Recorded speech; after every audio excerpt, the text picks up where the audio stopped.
Assalamualaikum warahmatullahi wabarakatuh. Perkenalkan, nama saya Rizka Almadinanti dengan NIM B10111191003. Di sini saya akan menjelaskan tentang tugas proposal permodalan ekonomi. Judul yang saya ambil yaitu analisis permintaan ayam dengan menggunakan fungsi permintaan Marshallian atau Marshallian Demand Function. Yang pertama, pendahuluan. Latar belakang. Hasil pertanian dan peternakan yang diusahakan oleh setiap petani atau peternak mendukung pemenuhan kebutuhan pangan masyarakat. Kebutuhan pangan tersebut dimulai dari hasil pertanian berupa padi, jagung, dan umbi-umbian serta sayur-sayuran. Sedangkan peternak menghasilkan hasil ternak sapi, kambing, ayam, dan unggas. Permintaan akan bahan makanan tidak akan pernah ada habisnya, bahkan akan terus meningkat seiring peningkatan jumlah penduduk. Peternakan sebagai salah satu sektor yang terus dikembangkan adalah peternakan ayam broiler. Pengembangan peternakan ini adalah untuk pemenuhan kebutuhan akan daging ayam pada masyarakat. Produk peternakan yang mengandung protein yang tinggi yaitu daging ayam. Konsumsi atau permintaan konsumen akan produk peternakan ini sangat berkaitan erat dengan daya beli konsumen. Produk peternakan seperti telur dan daging sapi serta daging ayam, dan daging ayam adalah produk peternakan paling banyak diminta oleh masyarakat untuk dikonsumsi. Permintaan akan daging ayam yang tinggi karena banyak diminati tidak hanya rumah tangga, akan tetapi banyak usaha produk makanan berbahan ayam yang meminta. Tinggi permintaan daging ayam juga dikarenakan kemudahan dalam proses pengolahan menjadi makanan siap jadi di rumah maupun di tempat usaha makanan. Ayam sebagai produk peternakan berpotensi untuk maju dan berkembang di pasar konsumen. Hal tersebut karena daging ayam memiliki harga yang terjangkau bila dibandingkan dengan daging sapi, kerbau, maupun kambing. Sehingga hal ini juga akan berdampak baik bagi pengusahanya yang memiliki kesempatan untuk meningkatkan pendapatan dan memiliki kesempatan untuk meningkatkan perekonomian. Permintaan yang tinggi terhadap daging ayam tidak terlepas dari harga daging ayam yang terjangkau dan diiringi dengan pendapatan masyarakat yang dapat dikatakan mampu untuk melakukan pembelian terhadap daging ayam. Kemudian adanya masyarakat yang akan membandingkan harga dari daging ayam dengan pengganti, yaitu daging sapi atau daging kambing yang lebih mahal. Harga produk pengganti serta tingkat pendapatan secara umum memberikan dampak terhadap permintaan. Karena semakin tinggi nilai beli dari produk pengganti dan tingkat pendapatan, maka permintaan turut meningkat atau sebaliknya. Kemudian, permintaan suatu produk akan berpengaruh positif dari peningkatan jumlah penduduk terhadap tingkat permintaan suatu produk yang selalu dibutuhkan. Berdasarkan penelitian terdahulu, bahwa pendapatan tidak mempengaruhi permintaan dan harga mempengaruhi permintaan. Sihaan, Kornita, dan Setiawan tahun 2015. Sementara penelitian yang dilakukan Putri, Darus, dan Supriyana 2013, harga memberikan pengaruh yang nyata terhadap permintaan daging sapi. Permintaan akan daging ayam yang akan meningkat seiring meningkatnya penduduk serta diiringi dengan pendidikan masyarakat yang semakin tinggi serta meningkatnya perekonomian, terutama pendapatan juga akan berdampak pada permintaan daging ayam. Oleh karena itu, maka dapat diprediksi kebutuhan permintaan daging ayam harus dibarengi dengan ketersediaan daging ayam. Perlunya ketersediaan daging ayam adalah untuk menjaga terpenuhinya kebutuhan konsumen yang berasal dari daging ayam dengan peningkatan terhadap daging ayam di masa datang, sehingga permintaan akan daging ayam secara umum dipengaruhi oleh jumlah penduduk, harga dari daging ayam, serta tingkat pendapatan penduduk. Harga dari produk daging ayam yang dapat dijangkau oleh masyarakat akan menjadi pilihan. Sementara bila masyarakat mengalami peningkatan pendapatan, maka ada kalanya permintaan akan berubah terhadap produk daging sapi. Dan demikian apabila harga daging ayam meningkat, dapat pula beralih pada produk pengganti seperti ikan dan telur. Permintaan daging ayam juga akibat adanya peningkatan jumlah penduduk.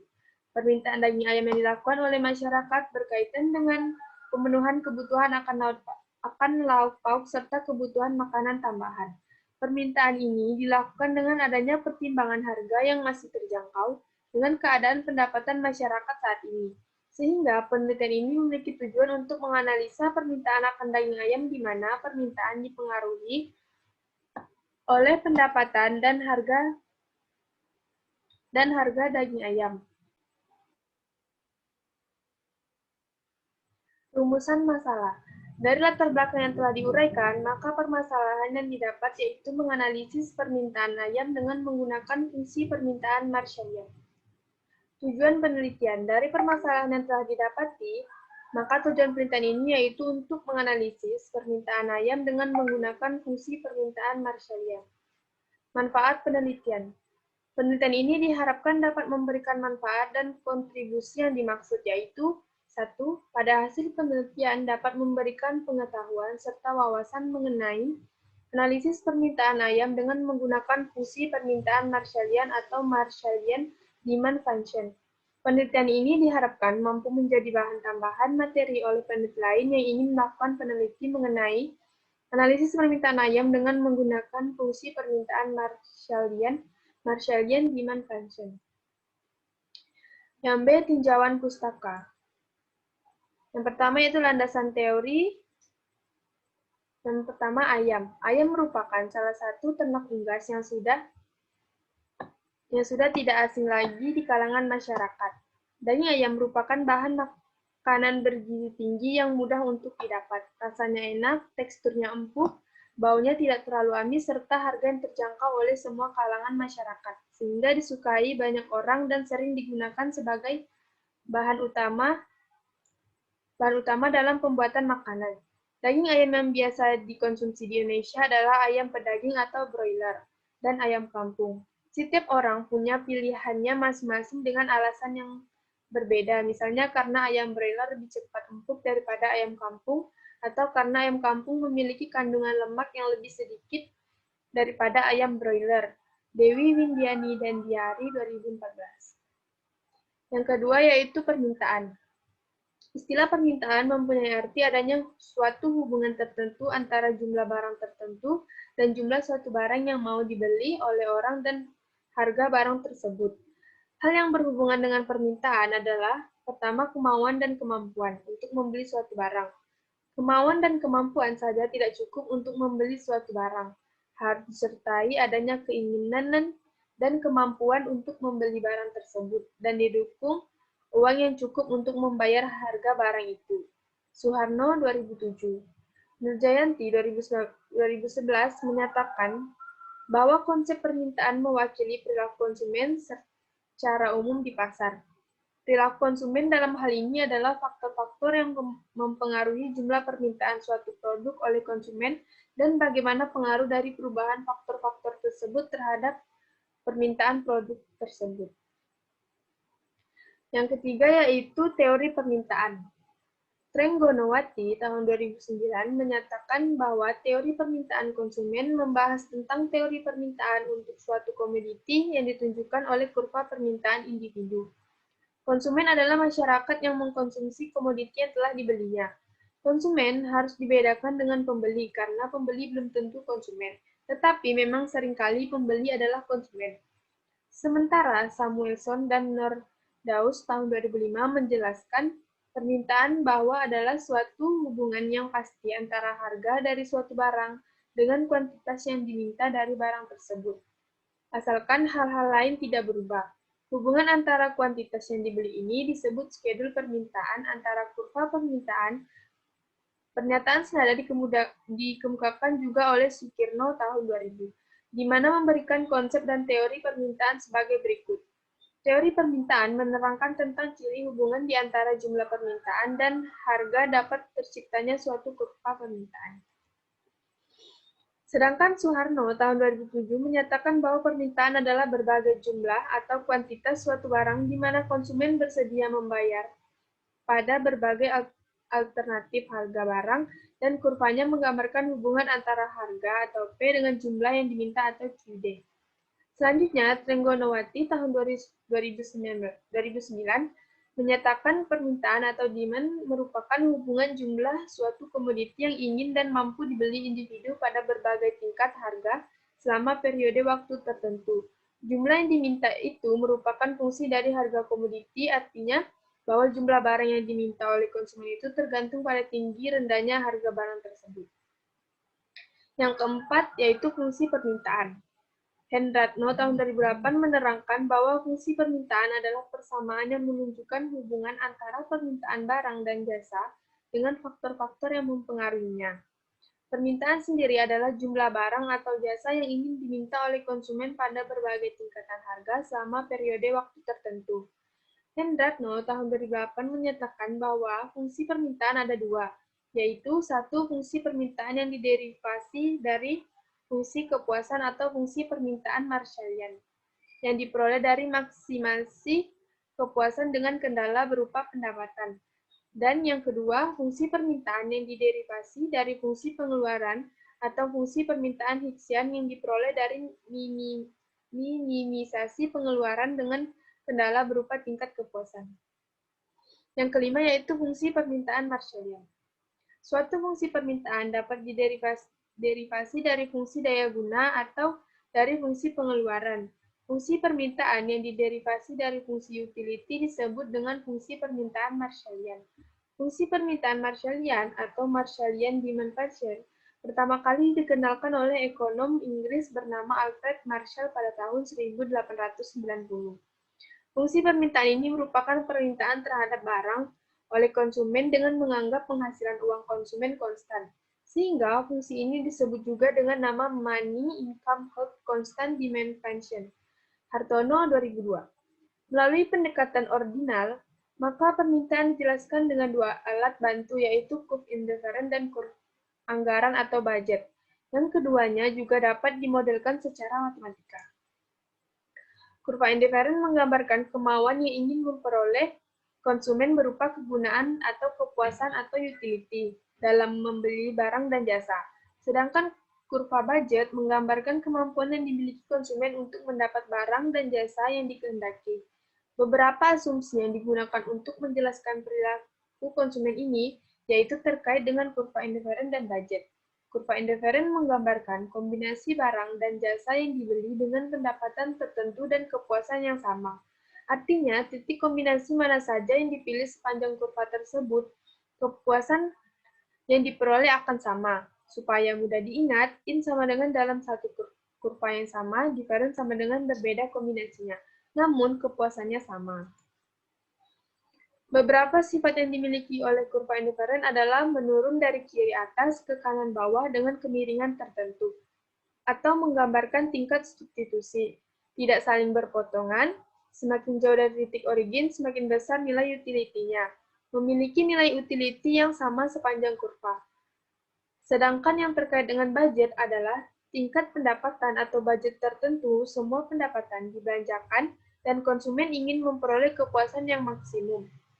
Hal yang perlu diingat, meskipun daya guna atau kepuasan atau utility bersifat abstrak, namun dalam analisis permintaan diasumsikan dapat dihitung baik secara kardinal atau rasio maupun ordinal atau tingkatan. Fungsi permintaan Marshallian dapat diperoleh dengan menurunkan derivasi fungsi utility, yaitu dengan cara memaksimumkan utilitas yang dapat diperoleh dan dibatasi oleh pendapatan tertentu atau budget. Mengapa diperlukan derivasi? Karena akan mencari titik ekstrim atau puncak atau maksimum. Dengan asumsi bahwa konsumen memiliki pendapatan tertentu atau konstan B dan membelanjakan seluruh pendapatannya atau money income held constant. Jika dimisalkan hanya untuk dua barang, yaitu X dan Y dengan harga H1 untuk X dan H2 untuk Y, maka persamaan dari sisi budget atau kemampuan adalah B sama dengan H1X ditambah H2Y. Sedangkan persamaan dari sisi indifferent atau kemauan dimisalkan U sama dengan X11/2, X2 1/3. Selanjutnya, untuk mencari solusi yang memaksimumkan utility konsumen dengan pendapatan tertentu, maka persamaan-persamaan tersebut dapat disusun kembali dalam suatu model persamaan Lagrange untuk mendapatkan keseimbangan konsumen atau customer equilibrium, yaitu suatu kondisi di mana kemauan atau indifferent sama dengan atau bersinggungan dengan kemampuan atau budget. Yang keenam yaitu teori pendapatan. Menurut Sadono Sukirno, pendapatan adalah penghasilan yang diterima tanpa memberikan suatu kegiatan apapun yang diterima oleh suatu negara. Sedangkan menurut Mardiasmo, pendapatan dengan definisi lebih luas merupakan setiap tambahan kemampuan ekonomis yang diterima atau diperoleh wajib pajak, baik yang berasal dari dalam negeri maupun luar negeri yang dapat dipakai untuk konsumsi atau menambah kekayaan wajib pajak yang bersangkutan dengan nama dan bentuk apapun. Pendapatan akan mempengaruhi banyaknya barang yang dikonsumsikan. Bahkan seringkali dijumpai dengan bertambahnya pendapatan, maka barang yang dikonsumsi bukan saja bertambah, tetapi juga kualitas barang tersebut ikut menjadi perhatian. Selanjutnya yaitu kajian empiris. Masing-masing penelitian ini dilakukan di tempat yang berbeda. Berikut adalah beberapa hasil penelitian terdahulu. Yang pertama, penelitian ini dilakukan oleh Fahmi Yusuf Adiwijoyo dan Dewi Purwanti dengan judul Analisis Penawaran dan Permintaan Daging Ayam Ras di Indonesia tahun 1984 hingga 2017. Kaitannya dengan kenaikan harga domestik daging ayam ras. Penelitian ini bertujuan untuk menganalisis penawaran dan permintaan daging ayam ras di Indonesia tahun 1984 hingga 2017. Maka dapat disimpulkan bahwa persamaan produksi dan konsumsi terdapat simultanitas. Oleh karena itu, terdapat hubungan dampak langsung maupun tidak langsung. Konsumsi daging ayam ras dipengaruhi oleh pendapatan per kapita masyarakat, jumlah penduduk, dan perubahan pertumbuhan harga domestik daging ayam ras. Pendapatan per kapita memiliki hubungan positif dengan konsumsi daging ayam ras. Maka dapat dikatakan bahwa daging ayam ras merupakan barang normal. Jumlah penduduk berpengaruh signifikan positif terhadap konsumsi daging ayam ras. Sedangkan perubahan produksi daging ayam ras berpengaruh signifikan negatif terhadap harga domestik daging ayam ras. Yang penelitian yang kedua yaitu penelitian ini dilakukan oleh Eko Sasongkoadi, Nurliza, dan Imelda dengan judul Analisis Permintaan Rumah Tangga Terhadap Daging Ayam Broiler di Kabupaten Mempawah. Penelitian ini bertujuan untuk menganalisis permintaan rumah tangga terhadap daging ayam broiler di Kabupaten Mempawah, dipengaruhi oleh harga daging ayam broiler, pendapatan rumah tangga, dan jumlah anggota rumah tangga. Selanjutnya saya akan menjelaskan tentang metode penelitian. Bentuk penelitian. Ruang lingkup penelitian ini termasuk ke dalam kajian ilmu ekonomi mikro dengan variabel pendapatan dan harga daging ayam serta permintaan daging ayam. Analisis permasalahan yang akan digunakan adalah teknik analisis deskriptif yang berkaitan dengan permintaan daging ayam yang dipengaruhi pendapatan dan harga. Menurut Rimbano tahun 2015, sebagaimana dikutip dari Sugiono tahun 2013, penelitian deskriptif adalah penelitian yang dilakukan untuk mengetahui nilai variabel mandiri, baik satu variabel atau lebih atau independen, tanpa membuat perbandingan atau menghubungkan dengan variabel yang lain, akan tetapi sifatnya hanya mendalam pada satu unit peristiwa. Lokasi dan waktu penelitian. Penelitian ini mengambil beberapa sumber data dari internet yang berkaitan dengan fungsi permintaan Marshallian. Waktu penelitian ini dibutuhkan dalam kurun waktu 1 hingga 3 minggu untuk mengumpulkan data yang diperlukan, yaitu mulai pada minggu pertama bulan Maret hingga minggu ketiga bulan Maret 2022. Jenis dan sumber data penelitian. Penentuan sampel pada penelitian ini menggunakan probability sampling dengan teknik cluster sampling digunakan untuk menentukan sampel bila subjek yang akan diteliti atau sumber data sangat luas, misalnya penduduk dari suatu daerah. Sugiono tahun 2011. Metode analisis data yang digunakan untuk mengetahui pengaruh pendapatan dan harga terhadap permintaan menggunakan model ekonometrika dengan persamaan regresi linier berganda. Serta dilakukan uji T, yaitu pengujian ini dilakukan untuk mengetahui seberapa jauh pengaruh variabel bebas secara parsial atau individual menerangkan variasi variabel dependen, dan uji F, yaitu pengujian ini dilakukan untuk mengetahui seberapa jauh pengaruh variabel bebas secara simultan atau bersama-sama menerangkan variasi variabel dependen serta koefisien determinasi atau R2 digunakan untuk mengukur seberapa jauh kemampuan variabel-variabel bebas dalam menerapkan variasi variabel terikat. Sekian penjelasan dari saya, kurang lebihnya mohon dimaafkan. Wassalamualaikum warahmatullahi wabarakatuh. Terima kasih.